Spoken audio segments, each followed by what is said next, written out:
Evening তো Nifty bank Nifty আজি কেনেকুৱা ধৰণৰ ট্ৰেডিং গ'ল আপোনালোক সকলোৰে সোমবাৰ আছিলে সো কেনেকুৱা ধৰণৰ মুভমেন্ট আমাৰ নিফটি আৰু বেংক নিফটিয়ে দিলে এবাৰ চাই লওঁ আহক আৰু লগতে অহা কাইলৈ কাৰণে মঙ্গলবাৰ যিহেতু কেনেকুৱা ধৰণৰ আমাৰ পৰিকল্পনা হ'ব পাৰে নিফটি আৰু বেংক নিফটি লৈ পেলাই সেইখিনিও এবাৰ এই ভিডিঅ'টোৰ জৰিয়তে আমি আলোচনা কৰি লওঁ আহক খালি এটাই কথা মই কোনো ধৰণৰ সেবি ৰেজিষ্টাৰ্ড এডভাইজাৰ নহয় বা এনালিষ্ট নহয় সো সেইটো কাৰণে মোৰ যিখিনি মানে ধৰি লওক পৰিকল্পনা বা যিখিনি মই এনালাইজ কৰোঁ সেইখিনিৰ ওপৰত বেছ কৰি পেলাই আপোনালোকে কোনো ধৰণৰ ট্ৰেডিং ডিচিশ্যন নল'ব আৰু বেটাৰ হ'ব যদিহে কোনোবা ৰিচাৰ্চ এনালিষ্ট বা আপোনালোকৰ ট্ৰেডিং ধৰি লওক সেবি ৰেজিষ্টাৰ্ড কোনোবা এডভাইজাৰ থ্ৰুদি যদি আপোনালোকে ট্ৰেডিং বা ইনভেষ্টমেণ্ট ৰিলেটেড যদি আপোনালোকে এডভাইচ লয় বা তেওঁলোকৰ থ্ৰুদি যদি ট্ৰেডিং কৰে তেতিয়াহ'লে হয়তো আপোনালোকৰ সুবিধা হ'ব বা বহুত ক্ষেত্ৰত আপোনালোক সুৰক্ষিত হ'ব আচলতে যিহেতু ট্ৰেডিং ৰিলেটেড বহুত স্কেম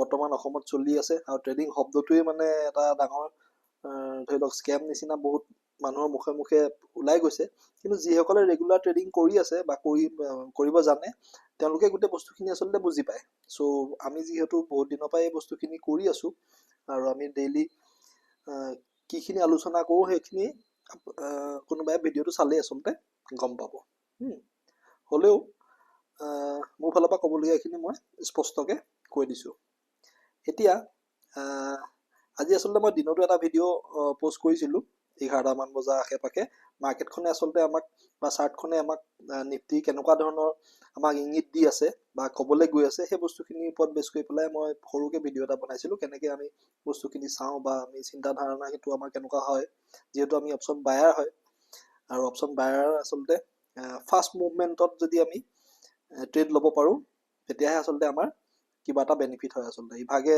এনেই ট্ৰেডটা লৈ পেলাই বহি থাকিলে আচলতে আমাৰ বিশেষ লাভ নহয় আজি আচলতে নিফটিয়ে বিশেষ মুভমেণ্ট তেনেকৈ নিদিলে আৰু বেংক নিফটি আজি যথেষ্ট ভাল মুভমেণ্ট দিলে মই শেষৰ ফালে বেংক নিফটিত এটা ট্ৰেড বনালোঁ কিন্তু নিফটিতে ট্ৰেড কৰিম বুলি আছিলোঁ আচলতে মই সম্পূৰ্ণৰূপে আৰু যোৱাকালি ভিডিঅ'তে আমি আলোচনা কৰিছিলোঁ যে 24,920 950 এই লেভেলকেইটাৰ ওপৰত এই দুটা লেভেলৰ ওপৰত যদি ছাষ্টেইন হৈ যায় নিফটি তেতিয়াহে আচলতে আমি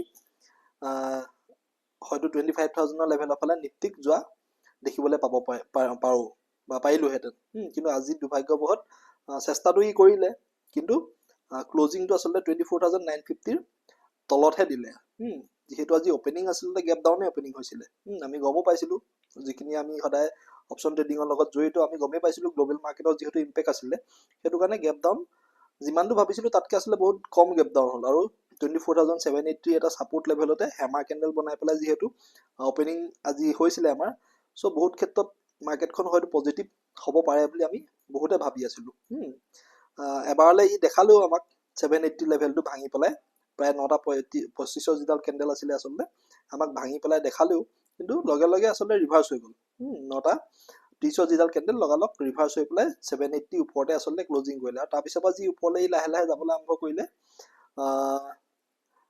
850 যিটো লেভেল আছিলে আমাৰ সেইটোকো ভাঙি ওপৰলৈ গ'ল খালি 920ত ই আচলতে ৰেজিষ্টেঞ্চ লৈ মই দুপৰীয়া যিটো ভিডিঅ' বনাইছিলোঁ আচলতে দিনত সেইটোতো কৈছিলোঁ যে 850 লেভেলটো আমাৰ কাৰণে যথেষ্ট ইম্পৰ্টেণ্ট হ'ব আৰু সেই লেভেলটো আচলতে ব্ৰেক কৰিবলৈ ই আহিছিলে কিন্তু ছাষ্টেইন নহ'লে ছাষ্টেইন নহয় সেই লেভেলটো পাই ই পুনৰ ছাপোৰ্ট লৈ পেলাই ওপৰলৈ গ'ল 920 ব্ৰেক কৰিলে প্ৰথমবাৰ ছাষ্টেইন নহ'লে গুচি আহিলে পুনৰ ই 2 নম্বৰবাৰ চেষ্টা কৰি 920 ব্ৰেক কৰি অলমষ্ট ই 950 ব্ৰেকো কৰিছিলে কিন্তু ছাষ্টেইন নহ'লে আচলতে লাষ্টৰ কেণ্ডেলডালে 950 ব্ৰেক কৰিছিলে কিন্তু ক্লজিং আমাৰ 24,936ত হ'ল আচলতে চ' একেবাৰে বেয়া বুলি ক'ব নোৱাৰিম কিন্তু আজি মুভমেণ্টটো নিফটিত আচলতে ইমান নাছিলে ট্ৰেড কৰিব পৰাকৈ অপশ্যন বায়াৰ হিচাপে আমাক যিটো ফাষ্ট মুভমেণ্টৰ এটা যিটো লাগে আমাক সেই বস্তুটো মমেণ্টামটো আচলতে নাছিলে চ' মই আচলতে শেষৰ ফালে যিহেতু বেংক নিফটিত বেছিকৈ মুভমেণ্ট অহা দেখিলোঁ চ' সেইটো কাৰণে মই শেষত এটা ট্ৰেড বেংক নিফটিত ল'লোগৈ আচলতে সেইখিনি মই বেংক নিফটিত দেখাম এতিয়া এনে যদি চাবলৈ যাওঁ 24,950 ওপৰত যদি কাইলৈ কেনেবাকৈ বেংক নিফটিয়ে ছাষ্টেইন হৈ যায় কাইলৈ কেনেকুৱা ধৰণৰ প্লেনিং হ'ব পাৰে সেইটো কৈছোঁ 950 ওপৰত যদি অপেনিং হৈ পেলাই 950 ওপৰতে যদি সাস্টেইন হৈ যায় তেতিয়াহ'লে হয়তো ই 25000 লেভেলৰ ফালে আগবঢ়া আমি দেখিবলৈ পাওঁ যদিহে 25000 ওপৰত সাস্টেইন হৈ যায় নিফটি কাইলে তেতিয়াহ'লে 25100 ফালেও নিফটি যাবলৈ চেষ্টা কৰা আমি দেখিব পাৰোঁ সেইটো একো ডাঙৰ কথা নহয় 25100 ওপৰত 160 লেভেল আছে য'ত ই পুনৰ হয়তো ৰেজিষ্টেন্স ল'বলৈ চেষ্টা কৰিব 100 160 এই দুটা লেভেলতে ৰেজিষ্টেন্স ল'বলৈ চেষ্টা কৰিব যদিহে কোনোবাই আচলতে আপসাইডে প্লেন কৰি যায় তেতিয়াহ'লে এই দুটা লেভেল পালে আচলতে যিমান পাৰে চেষ্টা কৰিব যাতে নিজৰ হাতত প্ৰফিট থাকে এতিয়া আমি যদি ডাউন সাইডে চাওঁ তেতিয়াহ'লে পুনৰ আচলতে এই লেভেলটো আমাৰ কাৰণে ইম্পৰ্টেন্ট হৈ যাব 850 যিটো লেভেল আছে 850 লেভেলটো আমাৰ পুনৰ ইম্পৰ্টেন্ট হৈ যাব ইয়াৰ লগতে কিন্তু আৰু এটা কথা 850 টো এই ৰেঞ্জটো বঢ়াই পেলাই আমি 900 লৈকে লৈ যাব পাৰো 850 to 900 এই 50 পইণ্টৰ যিটো এৰিয়া আছে নহয় এই এৰিয়াটোৱে আমাক আচলতে বহুত ডাঙৰ সাপোৰ্ট হিচাপে কাম কৰিব কেনেবাকে যদি এই 900 to 850 এই লেভেলটো ব্ৰেক কৰি দিয়ে নহয় নিফটিয়ে কাইলে তেতিয়াহ'লে কিন্তু পুনৰ আমি নিফটিক 780 আৰু 660 ফাললে অহা দেখিব পাৰো কি কাৰণে কৈছো ওৱান ডে টাইম ফ্ৰেমত যদি আমাৰ নিফটিক চাই নহয় ওৱান ডে টাইম ফ্ৰেমত যদি আমি নিফটিক চাওঁ তেতিয়াহ'লে এটা বস্তু চাওক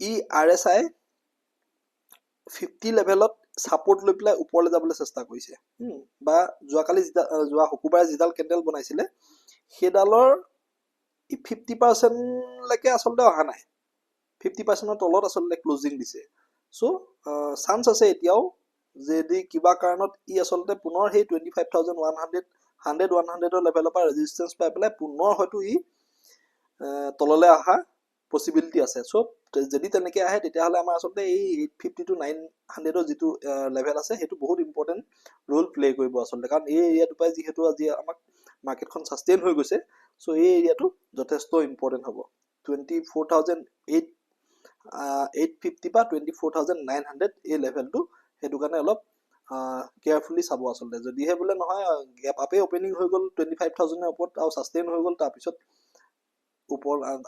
ওপৰলৈ মুভমেন্ট দিছে সেইটো কথা বেলেগ কিন্তু হলেও 25100 এই লেভেলটোত আচলতে যথেষ্ট সেলাৰ এতিয়াও আছে কাৰণ এই লেভেলটো পাই আচলতে হেভি সেলিং আহিছিলে যদি ওৱান ডে টাইম ফ্ৰেমটো চাই এই ৰঙা কেণ্ডেলডাল চাওক 6 তাৰিখৰ এডালৰ যিটো টপ আছে আচলতে জপা ষ্টাৰ্ট হৈছে চাওক 25000 অলমোষ্ট 100 ধৰকচোন ৰাউণ্ড ফিগাৰত সো এই লেভেলটো যেতিয়া নিফটি গৈ পাবগে এই লেভেলটো পা পুনৰ হয়তো সেলাৰসকলে চেষ্টা কৰিব পাৰে মাৰ্কেটখনক তললৈ লৈ আহিবলৈ আৰু এই লেভেলটো যদি ব্ৰেক কৰি গুচি যায় তেতিয়াহ'লে হয়তো শৰ্ট কভাৰিঙতে ই আমাক ওপৰলৈ আৰু 100 200 পইণ্টৰ মুভমেন্ট দি দিব পাৰে আচলতে নিফটি কথা কৈছো দেই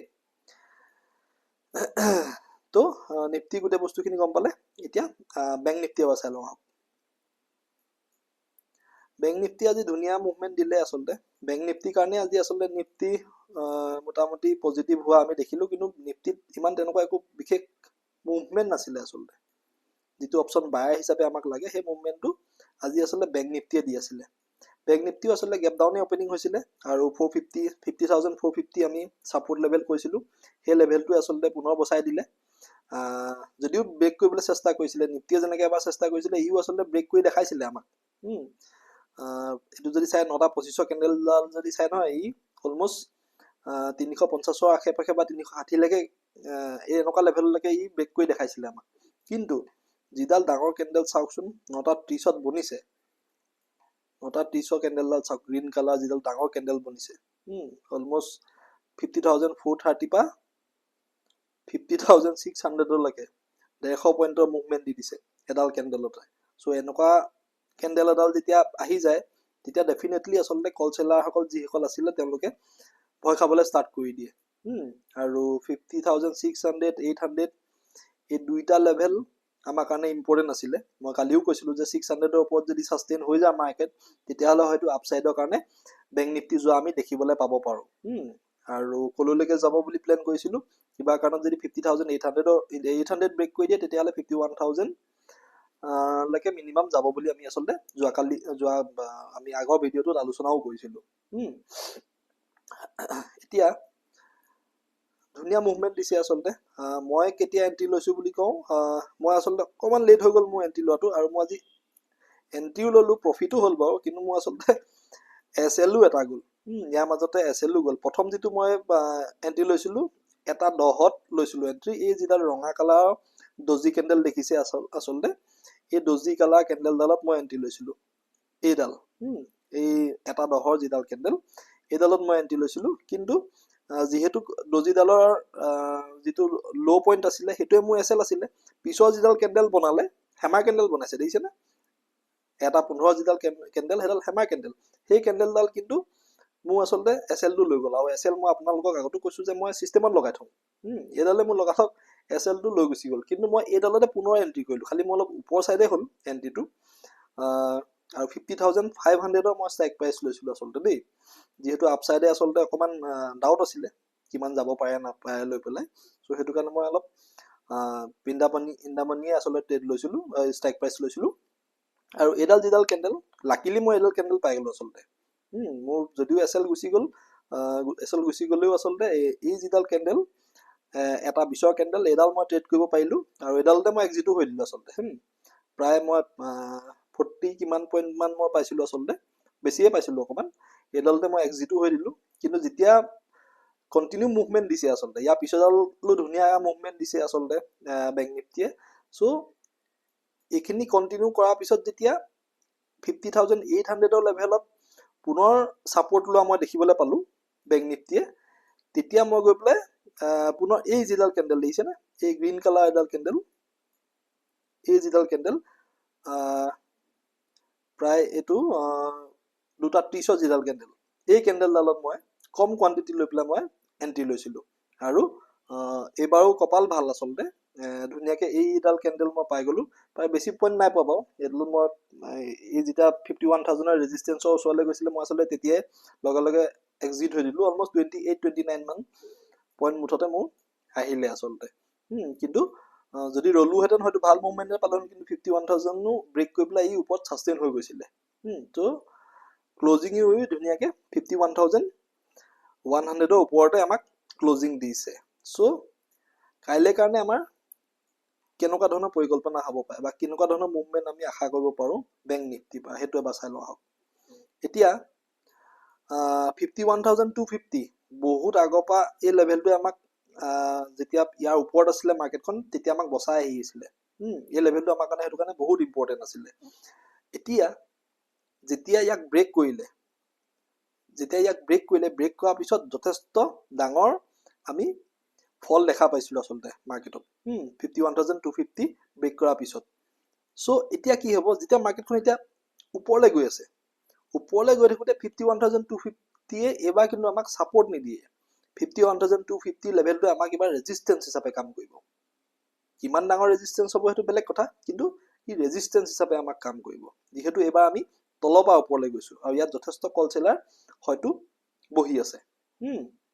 সেইটো কাৰণে এই লেভেলটো আমাৰ কাৰণে ইম্পৰ্টেণ্ট হ'ব আচলতে। 51,200 to 51,250 কিবা কাৰণত যদি এই লেভেলটোৰ ওপৰত ছাষ্টেইন হৈ যায় বেংক নিফটি, তেতিয়াহ'লে আমি বেংক নিফটিক আচলতে 51,250 ওপৰত যদি ছাষ্টেইন হৈ যাব পাৰে কাইলৈ, তেতিয়াহ'লে আমি বেংক নিফটিক 51,350, 450, 550 এই তিনিটা লেভেলৰ ফালে আগবাঢ়ি যোৱা দেখিবলৈ পাব পাৰোঁ। খালি 51,500ত কেনেকুৱা ধৰণৰ ৰিয়েকশ্যন দিয়ে সেইটো চাব লাগিব।